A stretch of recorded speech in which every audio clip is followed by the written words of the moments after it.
tea, y'all. Welcome back to Gossip, where we talk about all the gossip in the Bible. So, y'all already know how the ark is with the Philistines, right?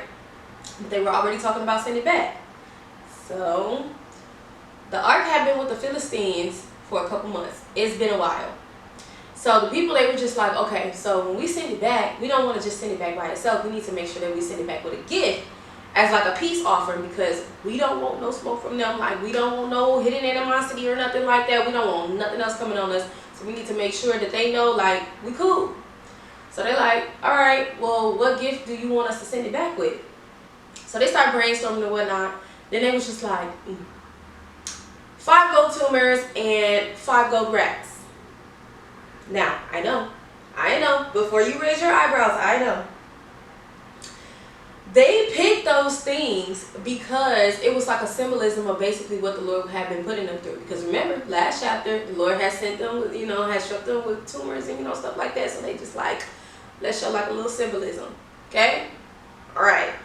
Then plus on top of that, the people, they're like, oh, we're going to show glory to their Lord because we don't want no smoke with him either. Because, y'all already know what happened to the other people in them other cities. Then plus on top of that, their Lord basically did some other stuff to some other people in a couple cities over as well. So we just want to make sure we all cool.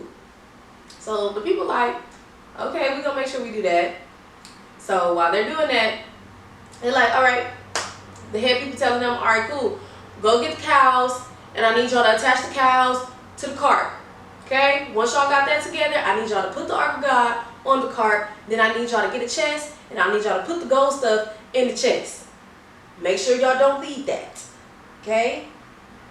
Then they like, but listen, this is important.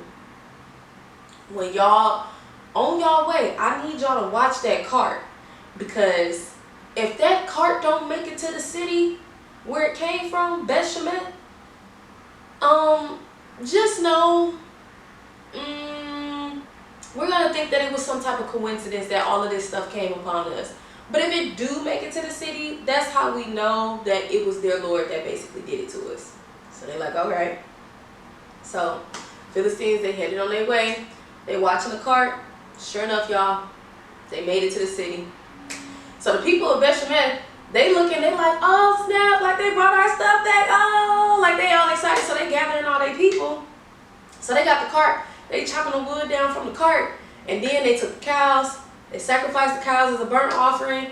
Then not the cart, but the Ark of God and the chest, they basically sat those on a rock. So the Philistines, they watching everything that's happening. After that, they went home the same day. They like, yeah, we don't want to stay for nothing else. We don't want to see what's going to happen. We just going to go home because now we can be at peace. Now that y'all got y'all stuff. So they headed home. Now, y'all, fast forward a little bit. Why the Lord struck down a handful of people in their city now? Not the Philistines, but I'm talking about Beth Shemesh. The Ark of God is with them now, and the Lord struck down a handful of them. Yeah. But he did it because they took it upon themselves to look inside the Ark of God. Again, I know, before y'all get to questioning, like, what that got to do with anything? It's because around that time, y'all, touching the Ark of God was forbidden. So the fact that y'all was looking on the inside of it, and you didn't think that you were going to be punished? Like, come on now. Like, the Lord, he struck down 70 of their people. When I tell y'all, the people of the town, they were so devastated, and they was just like in total shock. It was to the point they was just like, yeah, we might as well just go ahead and like send this to another city. So they all agreed, and they decided that they were going to send it to the city of Kiriath Jearim. So what do y'all think is going to happen when it gets to that city? Let's just think about it. But while you're thinking about it, I need y'all to stay tuned for next week, because I'm obviously going to tell y'all what happened when it gets there. But not only that, I'm going to tell y'all how Samuel comes back into the picture. And not only that, I'm going to tell y'all how the Philistines come back into the picture and start kicking up dust again. Like, have y'all not had enough? But yeah. And until then, y'all, bye.